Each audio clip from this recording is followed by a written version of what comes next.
अस्सलाम वालेकुम नाजरीन। तो हाजिर हूँ खदीजास खाना ख़जाना में एक बार फिर आपके सामने एक नई रेसिपी लेके, जिसका नाम है अलबेक या फिर KFC चिकन। अलबेक चिकन कहना ज़्यादा मुनासिब रहेगा क्योंकि मैंने कुछ ये उसी अंदाज में बनाई है। तो शुरुआत करते हैं एक बड़ा बाउल लेके। अब इसमें जो अज्जाएं शामिल होंगी वो कुछ इस तरीके की होंगी कि सबसे पहले तो हमने एक डीप चम्मच ले लेना है, जो हम उमूमन दाल के लिए इस्तेमाल करते हैं या किसी भी लिक्विड आइटम के लिए इस्तेमाल करते हैं। तो उसके अंदर तकरीबन मैंने 4 से 5 चम्मच वो डीप चम्मच के लेके मैंने मैदा शामिल करना है। तो इस तरीके से भर भर के हमने चम्मच के अंदर तकरीबन 4 चम्मच भर के मैंने मैदा शामिल किया। मैदा शामिल हो गया, उसके बाद जो सेकंड स्टेप है वो होगा कॉर्नफ्लावर का।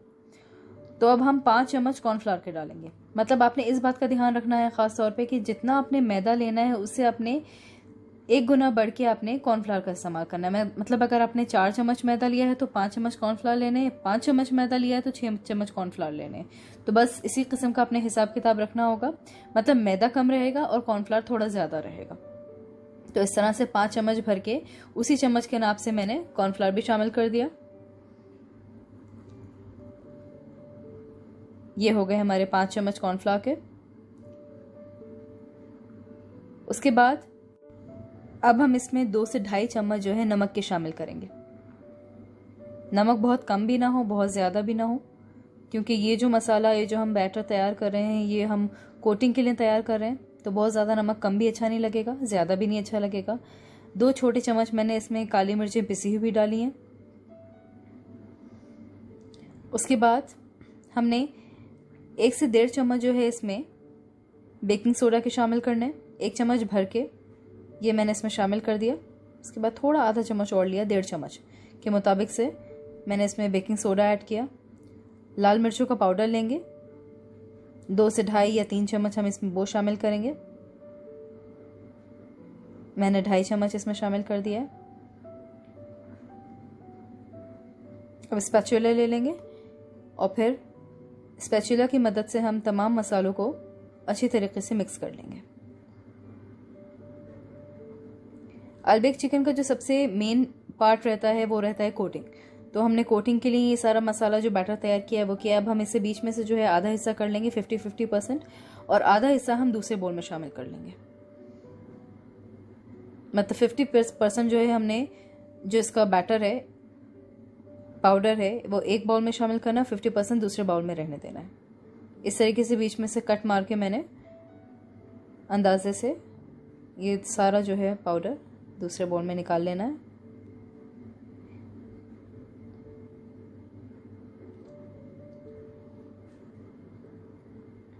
सबसे पहला स्टेप हमारा कोटिंग का ही रहेगा। उसके बाद मैंने 4 अदद अंडे लिए हैं। दोनों बाउल में से किसी भी एक बाउल में आपने वो अंडे शामिल कर देने।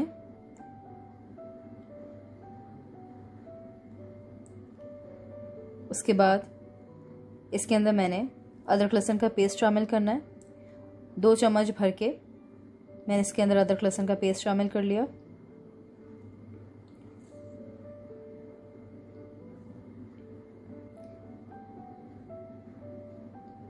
एक हिस्सा जो हम रखेंगे वो पाउडरी रखेंगे, दूसरा हिस्सा जो रखेंगे हम थोड़ा लिक्विड फॉर्म में करेंगे।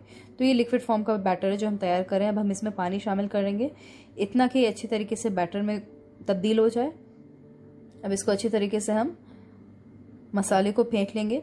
मैंने विस्कर ले लिया था, आप अच्छी तरीके से फोक से भी या चम्मच से भी आप कर सकते हैं, कोई लाजिम नहीं है कि आपने यही लेना है। वैसे इससे अच्छी तरीके से मसाला मिक्स हो जाएगा।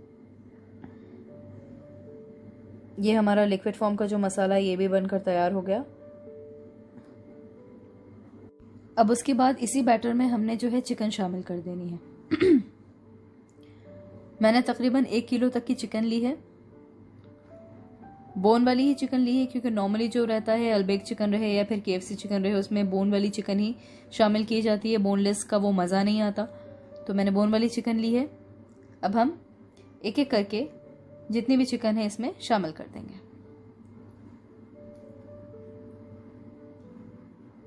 अगर आपकी चिकन ज़्यादा है, आपको लग रहा है कि आपका जो बैटर है मैरिनेशन का वो कम है, तो आप मज़ीद अज्जाएं और शामिल कर सकते हैं। जैसे कि मैदा है, कॉर्नफ्लावर है, उसको और ज़्यादा तादाद में आप बढ़ा दें। बढ़ाना और घटाना खैर आप ही के ऊपर है, किसी भी रेसिपी में कोई भी चीज़ के लिए। अब ये सारी चिकन जो है हमारी इस मैरिनेशन में जा चुकी है। अच्छी तरीके से मिक्स कर देंगे। ये एक तरीके का मैरिनेशन भी हो सकता है, मैरिनेशन भी कह सकते हैं आप।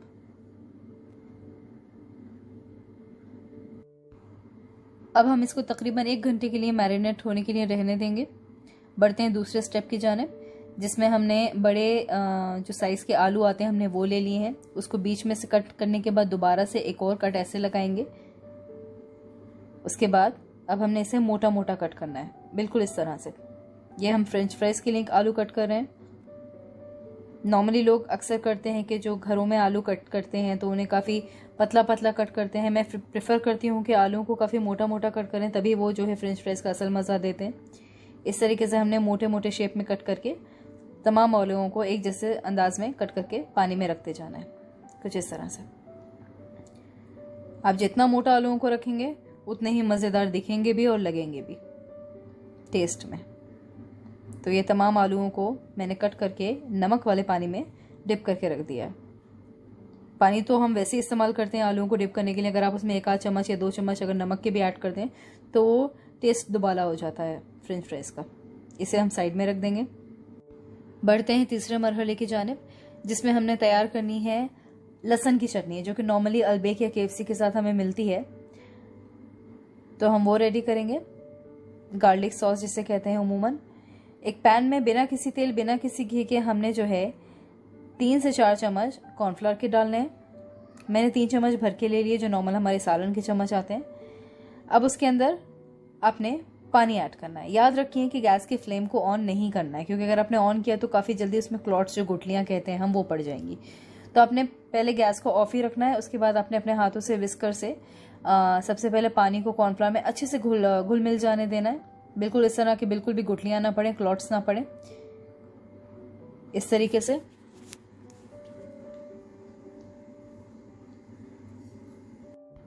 और फिर जैसे ही आपको इत्मीनान हो जाए, आपको लगे ऐसा कि बिल्कुल भी क्लॉट्स बाकी नहीं रहे, कोई बने ही नहीं क्लॉट्स, और आपका जो पानी है और कॉर्नफ्लावर एक दूसरे में बिल्कुल बहुत अच्छी तरीके से घुल मिल चुका है, इसी तरीके से उसके बाद जो है आपने गैस को ऑन कर देना है। याद रखिए आँच को बहुत तेज़ नहीं रखना है, क्योंकि अगर बहुत ज़्यादा तेज़ रखेंगे तो जो कॉर्नफ्लावर है उसके जलने का भी खदशा लाहक रहेगा। तो इस तरीके से हमने चम्मच चलाते जाना है और ये कुछ इस तरीके से नज़र आएगा, बिल्कुल गाढ़ा होता चला जाएगा। बिल्कुल इस तरीके से स्पंजी केकी टाइप आपको नज़र आएगा। आपको चम्मच चलाते जाना है, चम्मच को बिल्कुल भी आपने रेस्ट नहीं देना है। इस तरीके से नज़र आएगा, बिल्कुल हार्ड होता जाएगा। हमें इसी तरीके का चाहिए ये कॉर्नफ्लावर। बस 2 से 3 मिनट ही पकाने के ऊपर आपने देखना है कि आपकी जो कॉर्नफ्लावर की हालत है वो कुछ इस तरीके से हो जाएगी। उसके बाद आपने वो कॉर्नफ्लावर को एक प्लेट में निकाल लेना है। बहुत ही हार्ड हो जाएगा तो आपने घबराना नहीं है, क्योंकि हमें इसी किस्म का कॉर्नफ्लावर चाहिए चटनी बनाने के लिए, सॉस बनाने के लिए। आप इसे छुरी या किसी भी फोक की या चम्मच की मदद से इस तरीके से अपने जो है विस्कर से बाहर निकाल सकते हैं। इसके बाद हम मिक्सी जार लेंगे। ये जितना भी कॉर्नफ्लावर हमने निकाला है इसे हम, काफ़ी कड़क हो जाएगा तो आप उसे हाथ से भी डाल सकते हैं। इस तरीके से हमने मिक्सी जार में ऐड कर लिया। याद रखिए कॉर्नफ्लावर को 2 से 3 मिनट तक हमने पकाना है। उसके बाद ये जो अज्जाएँ हैं इसमें सॉस में शामिल करने वाली, वो हैं 6 से 8 अदद मैंने जो है लहसुन के काशे ली हैं, और मैंने 1 नींबू लिया था, उसका रस मैंने निकाल के रख लिया था, ये इसमें शामिल कर देंगे। उसके बाद यहाँ पर मैंने दही लिया है। आप चाहें तो मेयोनीज़ भी ले सकते हैं इंस्टेड ऑफ दही, लेकिन मैं दही ज़्यादा प्रेफर करती हूँ। मेयोनीज़ भी अच्छा ही लगेगा, वैसे आप मेयोनीज़ भी ले सकते हैं। तो मैंने 1 चम्मच भर के दही डाल दिया। दही ना डालना हो आपको तो आप 1 चम्मच भर के आप मेयोनीज़ भी डाल सकते हैं। उसके बाद आपने 2 टेबलस्पून तकरीबन तेल के डालने। ऑलिव ऑयल हो तो वो भी डाल सकते हैं, नॉर्मल अपना जो कुकिंग ऑयल हो वो भी डाल सकते हैं। उसके बाद मैंने आधा से 1 चम्मच आपकी हस्बे मुताबिक अपने नमक शामिल करना है और इसको ग्राइंड कर लेना है। ग्राइंड करने के बाद आपकी जो है गार्लिक सॉस वो रेडी हो जाएगी। कुछ इस तरीके की नज़र आएगी गार्लिक सॉस। आप जब कभी अल्बेक चिकन बनाएं और उसके अंदर गार्लिक सॉस ना बनाए तो बिल्कुल कुछ अधूरा अधूरा सा लगेगा। ये बहुत ही मज़ा दुबाला कर देती है आपकी अल्बेक चिकन को, या किसी भी फ्राई चिकन के साथ आप ये गार्लिक सॉस रख सकते हैं। अब हम बढ़ते हैं चिकन की जानिब जो हमने मैरिनेट करके रखी थी। इसका फ्रेश रैप हटाते हैं। देखते हैं क्या हाल है हवाले चिकन का। 1 घंटा गुजर चुका है, काफ़ी अच्छी तरीके से मैरिनेट हो चुकी होगी हमारी चिकन। तो अब हम इसमें दोबारा चम्मच चला के जो है मसालों को दोबारा से तरतीब देंगे। जो एक जगह जम गए होंगे मसाले, उन्हें दोबारा से हमने अलग करना है। उसके बाद अब हमने जो इसकी कोटिंग करनी है उस स्टेप की तरफ बढ़ते हैं। जो बकिया आधा हिस्सा हमने पाउडर का, जिसमें मैदा और कॉर्नफ्लावर था, जो अलग करके रखा था, अब हमने उसी पाउडर में एक एक करके चिकन को डिप करते जाना है। मैं 2 पीसेस को एक साथ डालूंगी क्योंकि हमारा बाउल जो है काफ़ी बड़ा है, तो 2 से 3 पीसेस भी आप डाल सकते हैं। बेहतर है कि कम से कम पीसेस आप डालें। हाथों को मैंने टिश्यू से वाइप कर लिया है क्योंकि वो जो मसाला था वो मेरे हाथों पे लग के मेरे हाथ गीले हो चुके हैं। अब हमने उस पाउडर में एक एक करके चिकन को अच्छी तरीके से इस तरह से कोट करते जाना है। याद रखिए, इस तरीके से आपने इसको उलट पुलट के अच्छी तरीके से दबा दबा के आपने इसके ऊपर जो मैदा और कॉर्नफ्लावर का जो है पाउडर वो प्रेस करते जाना है, ताकि जो उसकी कोटिंग है वो बहुत अच्छी तरीके से उसमें चिपक जाए। आपने बहुत सारी चिकन एक साथ बिल्कुल नहीं डालनी है क्योंकि सबसे पहली बात तो आपका जो पाउडर रहेगा वो पूरा गीला होकर लिक्विड फॉर्म हो जाएगा, जो कि हमें चाहिए नहीं। तो एक एक करके ही आपने चिकन को ऐड करना है। मेरा बोल बड़ा था तो मैंने 2 चिकन डाल दी एक साथ। ये इस तरीके से आपने कर करके सारी चिकन को इसी तरीके से इसी अंदाज में कोटिंग करती जानी है। याद रखिए, कोटिंग करने के दौरान आपने अच्छी तरीके से जोर से अपनी अच्छी ताकत से दबाना है जो पाउडर है चिकन के ऊपर, ताकि वो जो पाउडर है बहुत अच्छी तरीके से इसके ऊपर चिपक जाए। इस तरह से बिल्कुल भी कोई हिस्सा बाकी ना रहे, पूरा सफ़ेद सफ़ेद नजर आए। बस इसी तरीके से बाकी तमाम पीसेस भी हम कोट कर लेंगे। ये हमारी तमाम पीसेस कोट हो गई हैं।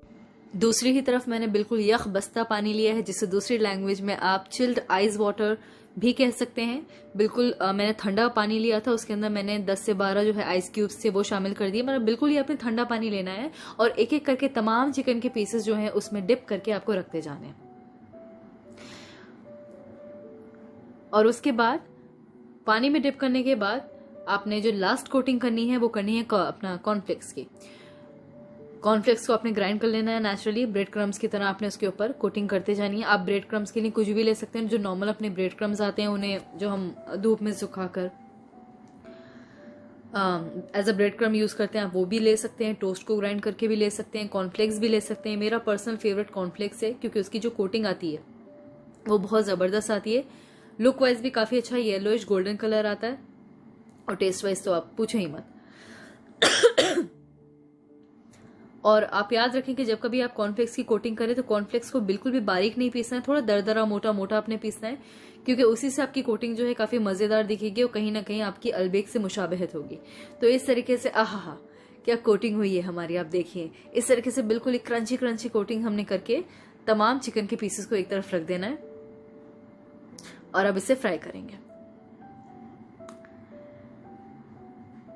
हमने 2 पैन ले लिए क्योंकि दूसरे पैन में हमने जो है फ्रेंच फ्राइज वो फ्राई करने और जो पहला पैन है डेफिनेटली हमने उसमें चिकन फ्राई करनी है। इस तरीके से हमने तमाम जो है फ्रेंच फ्राइज वो पीछे वाले पैन में डाल दिए। वैसे अलबेक से मेरी काफ़ी यादें जुड़ी हुई हैं, मुझे काफ़ी नॉस्टैल्जिक फील होता है, बहुत याद आता है क्योंकि हम पहले काफ़ी खाया करते थे और अपने वालिदैन के साथ खाया करते थे, अब्बू दिलाया करते थे, तो एक वो अलग ही बात आती है। अब जितना भी हम बना लें, जितना खा लें, बात वो कैफियत फराहम नहीं कर सकता, वो लज्जत फराहम नहीं कर सकता। तो बस कुछ इसी तरीके से है कि मुश्ताक अहमद यूसुफी का भी कुछ इस तरीके से कहना है कि मैंने अपनी बेगम को पूरा यूरोप घुमाया, लेकिन मरी की जो सैर उसके अब्बा ने कराई थी उसका रिकॉर्ड न टूट सका। तो वालिदैन की बात वालिदैन की रहती है, उसमें चाहे बाप हो या माँ हो। तो इसी बात पे एक शेर याद आया कि जो कुछ मांगा करूं दे दिया कर ए जिंदगी, जो कुछ मांगा करूं दे दिया कर ए जिंदगी, कभी तो मेरी बाप जैसी बन के दिखा। तो बस वापस आते हैं रेसिपी की तरफ, नहीं तो मैंने बहुत ज़्यादा नॉस्टैल्जिया फीलिंग में आके आपको और भी किस्से सुनाने लग जाना है। तो हमारा तेल जो है वो काफ़ी हीट हो चुका है, तो हमने एक के बाद एक करके जो है चिकन को इसमें डालते जाना है।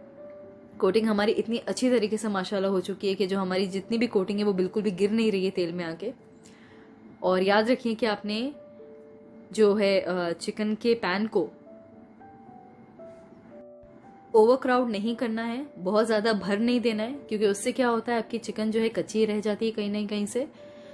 तो आपने इस बात का ख़ास ख्याल रखना है कि अंदाज़न आपने 4 से 5 पीसेस ही डालने हैं। बहुत बड़े पीसेस हैं, आपका पैन छोटा है तो आपने बमुश्किल आपने 4 पीसेस उसमें शामिल करने हैं।